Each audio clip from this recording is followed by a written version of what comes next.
வேண்டுமென்றே திட்டமிட்டு நம்முடைய நிர்வாகி மீது வழக்கு போடுவது. சிந்திச்சு பாருங்க. 4ஆம் தேதி திரு ஸ்டாலின் அவர்கள் 2011 கொளத்தூர் சட்டமன்ற தேர்தலில் போட்டியிடுறார். அந்த தேர்தலில் முறைகேடு நடந்ததாக அப்போ போட்டியிட்ட அனைத்து இந்திய அண்ணா திராவிட முன்னேற்ற வேட்பாளர் வழக்கு தொடர்றார். அந்த வழக்கின் அடிப்படையிலே உச்சநீதிமன்றத்திலே வழக்கு தொடர்ந்து நடந்துகிட்டு இருக்குது. அதை பற்றி ஒரு பத்திரிகையாவது ஒரு ஊடகமாவது வெளியிட்டாங்களா?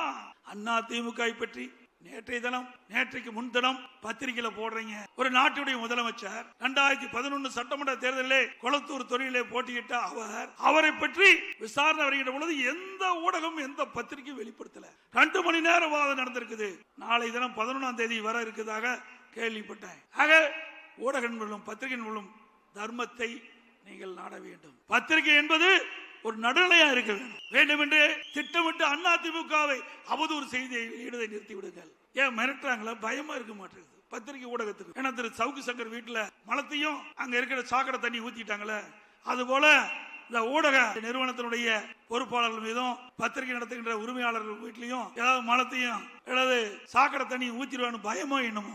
4ஆம் தேதி உச்ச நீதிமன்றத்தில் வழக்கு நடக்குது. அந்த வழக்கை பற்றி எந்த ஊடகமாவது எந்த பத்திரிகையாவது செய்தி வெளியிட்டீங்களா? எங்கள் மீது எவ்வளவு வழக்கு போட்டீங்க? உங்கள் மீது வழக்கு வந்து விட்டதுல